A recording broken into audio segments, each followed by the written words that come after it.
നമസ്കാരം. ഞാൻ കവിരാജ് അമ്പലപ്പുഴ. ഞാൻ വിയറ്റ്നാം സന്ദർശിച്ചപ്പോൾ വിയറ്റ്നാമിലെ വാർ മ്യൂസിയം കാണുകയും അതിൻ്റെ ചില ഭാഗങ്ങളോടുകൂടിയാണ് കഴിഞ്ഞ എപ്പിസോഡ് അവസാനിച്ചത്. ഈ എപ്പിസോഡിൽ തുടർന്നുള്ള ഭാഗങ്ങൾ നമുക്ക് കാണാം. വിയറ്റ്നാം യുദ്ധത്തിന്റെ ചരിത്രവും സ്വാധീനവും പ്രദർശിപ്പിക്കുന്ന നിരവധി മ്യൂസിയങ്ങൾ ഇവിടെ ഹോച്ചിമിൻ സിറ്റിയിലുണ്ട്. എങ്കിൽ കൂടി അമേരിക്കക്കെതിരായ പ്രതിരോധ യുദ്ധത്തിന്റെ അവശിഷ്ടങ്ങളുടെ മ്യൂസിയമാണ് ഏറ്റവും പ്രശസ്തമായ ഒന്ന്. ആ മ്യൂസിയത്തിലാണ് നമ്മൾ ഇപ്പോൾ. ഈ മ്യൂസിയം മുൻപ് ചൈനീസ് അമേരിക്കൻ യുദ്ധകുറ്റങ്ങളുടെ മ്യൂസിയം എന്ന പേരിലും അറിയപ്പെട്ടിട്ടുണ്ടായിരുന്നു. എന്നാൽ ഇത് പ്രാഥമികമായി അമേരിക്കൻ യുദ്ധത്തെ കൈകാര്യം ചെയ്യുന്നു. മാത്രമല്ല, ഫ്രഞ്ച് കോളനിയൻ കാലഘട്ടവും ചൈനയുമായുള്ള സംഘർഷങ്ങളും ഉൾക്കൊള്ളുന്നു. വിയറ്റ്നാമീസ് സിവിലിയന്മാരിൽ യുദ്ധത്തിന്റെ വിനാശകരമായ ഫലങ്ങൾ, US നാപ്പാം ബോംബിൽ നിന്നുള്ള വ്യാപകമായ നാശം, ഓറഞ്ച് 1 എന്ന ഭീമാകരനായ അപകടകാരിയായ ബോംബിൽ നിന്നും ഉത്ഭവിച്ച വിഷഫലങ്ങൾ എന്നിവ ഈ മ്യൂസിയത്തിൽ പ്രദർശിപ്പിച്ചിട്ടുണ്ട്. US വിയറ്റ്നാം യുദ്ധവേളയിൽ വിയറ്റ്നാമീസിന്റെ ഒളിപ്പോരാളികൾ US പട്ടാളത്തിൽ നിന്നും പിടിച്ചെടുത്ത US കവചിത വാഹനങ്ങൾ, പീരങ്കികൾ, ബോംബുകൾ, കാലാൽപ്പട ആയുധങ്ങൾ എന്നിവയും യുദ്ധത്തടവുകാരെ പീഡിപ്പിക്കുകയും വധിക്കുകയും ചെയ്ത ഫൂക്കോക്ക് സോൺ ദ്വീപിലെ കുപ്രസിദ്ധ ഫ്രഞ്ച് ദക്ഷിണ വിയറ്റ്നാമീസ് ജയിലുകളും മ്യൂസിയത്തിൽ പ്രദർശിപ്പിച്ചിട്ടുണ്ട്. മുൻ US ഇൻഫർമേഷൻ സർവീസ് കൊട്ടാരത്തിലാണ് മ്യൂസിയം ഇന്നിപ്പോൾ ഇത് സ്ഥിതി ചെയ്യുന്നത്. അന്താരാഷ്ട്ര യുദ്ധവിരുദ്ധ പ്രസ്ഥാനത്തിന് പിന്തുണ നൽകുന്ന പോസ്റ്ററുകളും ഫോട്ടോഗ്രാഫുകളും ഇവിടെ നമുക്ക് കാണാൻ സാധിക്കും. അമേരിക്കൻ യുദ്ധ തടവുകാരെ വടക്കൻ വിയറ്റ്നാമീസ് തടവിലാക്കുകയും പീഡിപ്പിക്കുകയും ചെയ്ത ഹനോയ് ഹിൽട്ടൺ എന്നറിയപ്പെടുന്ന ഹാ ലോ ജയിലിന്റെ ഒരു പകർപ്പും നമുക്ക് ഈ മ്യൂസിയത്തിൽ കാണാൻ സാധിക്കും. വിയറ്റ്നാം യുദ്ധത്തിന്റെ ചരിത്രത്തെയും പൈതൃകത്തെയും കുറിച്ച് പൊതുജനങ്ങളെ ബോധവൽക്കരിക്കുക, അതുപോലെ തന്നെ സംഘടനത്തിലെ വിമുക്ത ഭടന്മാരെയും ഇരകളെയും ബഹുമാനിക്കുക എന്നതാണ് ഈ മ്യൂസിയത്തിന്റെ പ്രധാന ലക്ഷ്യം.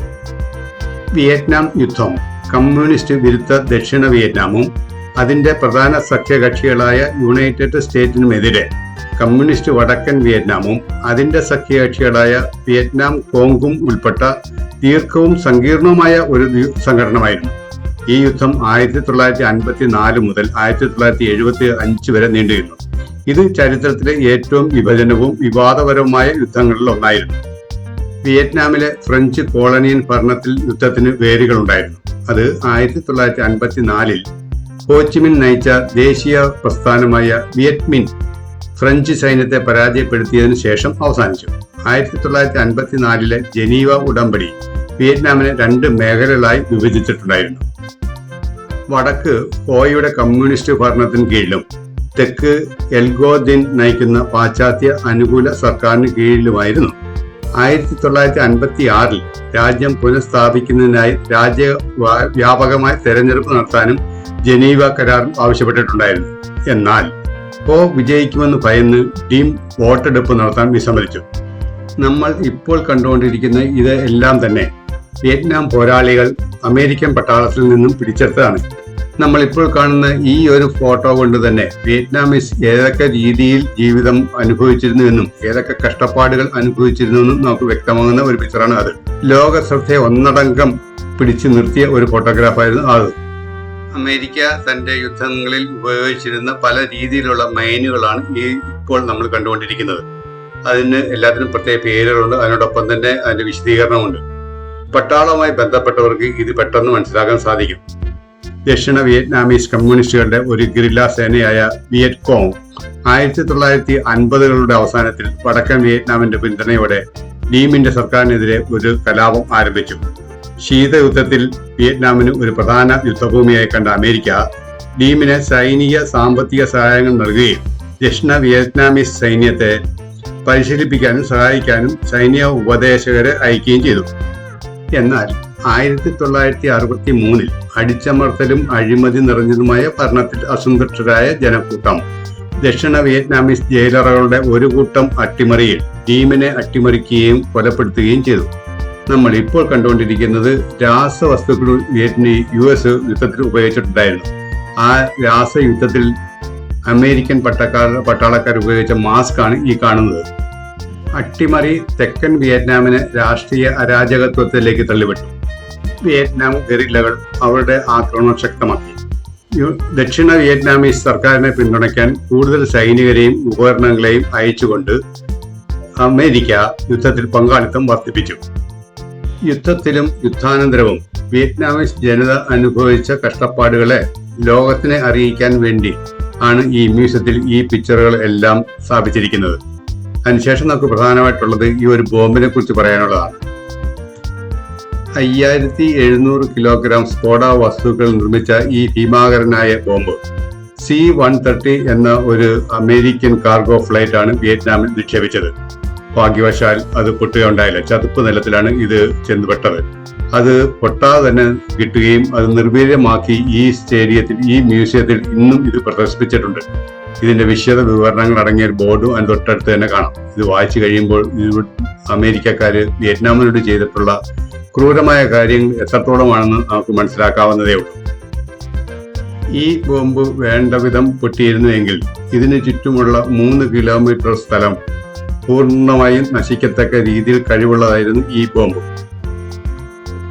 ഈ മ്യൂസിയത്തിലേക്ക് കടക്കുമ്പോൾ മറ്റൊരു പ്രത്യേകത നമുക്ക് കാണാവുന്ന ഈ ഒരു ബെല്ലാണ്. ഈ ബെല്ലിന്റെ അർത്ഥം ഈ സ്ഥാപനത്തെയും ഈ മ്യൂസിയത്തെയും ഞാൻ ബഹുമാനിക്കുന്നു എന്നാണ്. ഇവിടെ സന്ദർശിക്കുന്ന വിനോദസഞ്ചാരികളായാലും സന്ദർശകരായാലും തന്നെ ഇത് ഒന്ന് ടെസ്റ്റ് ചെയ്ത് നോക്കുക സർവ്വസാധാരണമാണ്. ഇനി നമുക്ക് ടൈഗർ കേജിലേക്ക് ഒന്ന് കയറി അവിടുത്തെ കാഴ്ചകൾ ഒന്ന് കാണാം. കടുവാക്കോട് എന്ന ഓമന പേരിൽ അറിയപ്പെടുന്ന ഈ പീഡന കേന്ദ്രം 1940 നിർമ്മിച്ചത്. 2 ജയിൽ വരികൾക്കിടയിലാണ് സ്ഥിതി ചെയ്യുന്നത്. ഓരോ വരിക്കും പ്രത്യേകം ഗേറ്റുമുണ്ട്.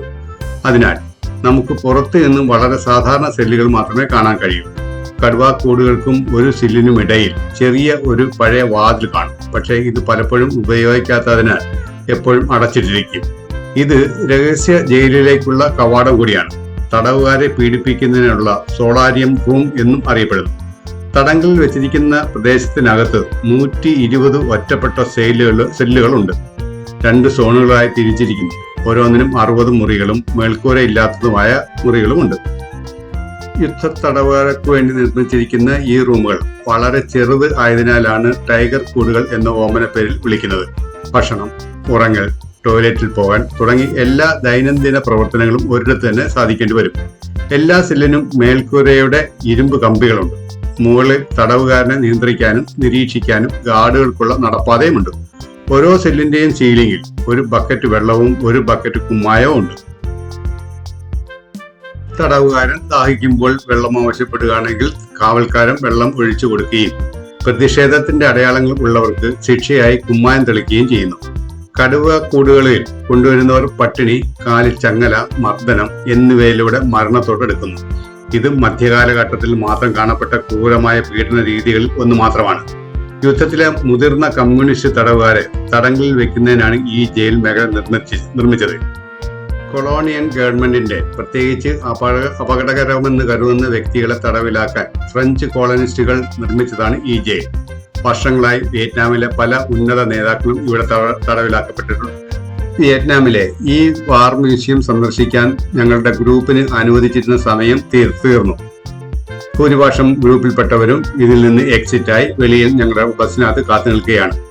എനിക്ക് ഈ കാര്യങ്ങൾ കാണുന്നതിനും വീഡിയോ പിടിക്കുന്നതിനും കൂടുതൽ സമയം വേണമായിരുന്നതിനാലും കൂടുതൽ താല്പര്യം ഉണ്ടായിരുന്നതിനാലും ഞാൻ ആണ് അവസാന വ്യക്തിയായിട്ട് ഇവിടെ നിന്ന് ഇറങ്ങുന്നത്. പലരും എന്നെ വന്ന് വിളിക്കുന്നുണ്ട് ഇറങ്ങാൻ സമയമായെന്ന്. എങ്കിലും കിട്ടുന്ന ഓരോ നിമിഷവും ഓരോ ഫ്രെയിമുകൾ എടുക്കാൻ വേണ്ടിയും ചിത്രീകരിക്കാൻ വേണ്ടിയാണ് ഞാൻ ശ്രമിക്കുന്നത്. നമ്മൾ എക്സിറ്റ് ഭാഗത്ത് കാണുന്നതാണ് ഈ കാണുന്ന കാഴ്ചകൾ. ഞാൻ നേരത്തെ സൂചിപ്പിച്ചില്ല തന്നെ യുണൈറ്റഡ് സ്റ്റേറ്റ് അമേരിക്കയുടെ ആർമി ഉപയോഗിച്ചിരുന്ന വാഹനങ്ങൾ അല്ലെങ്കിൽ ഹെലികോപ്റ്ററുകളും മറ്റുമാണ് ഇപ്പോഴും ഈ ഗേറ്റിൽ തന്നെ സ്ഥാപിച്ചിരിക്കുന്നത്, പൊതുജനങ്ങൾക്ക് കാണാൻ വേണ്ടിയും വെച്ചിരിക്കുന്നത്. ഈ വസ്തുക്കളെല്ലാം കാണുകയും ഇതിനെക്കുറിച്ച് വിവരങ്ങൾ വിശദീകരിച്ച് തരുന്ന ഗൈഡിനും വളരെ അഭിമാനത്തോടുകൂടിയാണ് കാര്യങ്ങളെല്ലാം പറയുന്നത്. കാരണം എത്രയോ ശക്തിയുള്ള ലോകശക്തി എന്നറിയപ്പെടുന്ന ഒരു രാജ്യത്തിന്റെ ഉപകരണങ്ങൾ പിടിച്ചടക്കാനും അവരെ കീഴ്പ്പെടുത്താനും അവരെ പരാജയപ്പെടുത്താനും ഞങ്ങൾക്ക് സാധിച്ചല്ലോ. ഈ മ്യൂസിയം സന്ദർശനത്തിന് ശേഷം ഞങ്ങൾ പോയത് ഞങ്ങളുടെ ഡിന്നറിന് വേണ്ടിയായിരുന്നു. ഇന്നത്തെ ഡിന്നറിന് ഒരു പ്രത്യേകതയുണ്ട്. വിയറ്റ്നാമിന്റെ തനതായ പാരമ്പര്യ നാടൻ ആഹാരങ്ങളുടെ ഒരു കൂട്ടമായിരിക്കും ഞങ്ങളുടെ ഇന്നത്തെ ഡിന്നർ എന്ന് നേരത്തെ ഒരു സൂചന തന്നിട്ടുണ്ടായിരുന്നു. ഏതായാലും നമുക്കൊന്ന് പോയി നോക്കാം എന്താണ് അവിടെ കാത്തിരിക്കുന്നത്, നമുക്ക് വേണ്ടി എന്താണ് കാത്തിരിക്കുന്നതെന്ന് നോക്കാം. ഒരു വലിയ മാളിന്റെ 3ാമത്തെ നിലയിലായിരുന്നു ആ റെസ്റ്റോറന്റ്.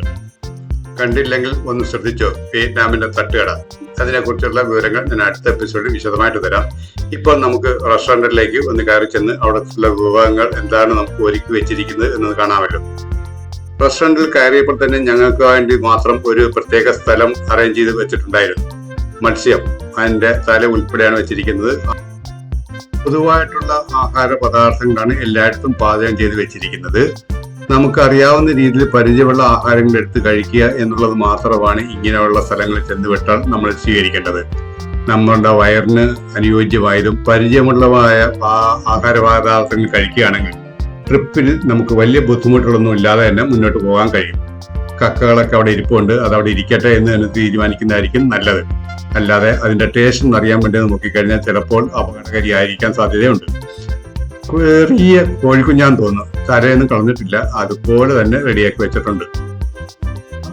എല്ലാവരും ഇതൊക്കെ പോയി കാണുന്നുണ്ട്. പക്ഷെ നമുക്ക് യോജിച്ചിട്ടുള്ള, നമുക്ക് മനസ്സിന് സംതൃപ്തിയായിട്ടുള്ള ആഹാര പദാർത്ഥങ്ങളാണ് ഞങ്ങൾ പലരും എടുത്തതും കഴിച്ചതും. ബാക്കിയുള്ള വിശേഷങ്ങളുമായി ഞാൻ അടുത്ത എപ്പിസോഡിൽ വിശദമായിട്ട് വരുന്നവരെ എല്ലാവർക്കും നല്ലത് വരട്ടെ, നന്മ വരട്ടെ.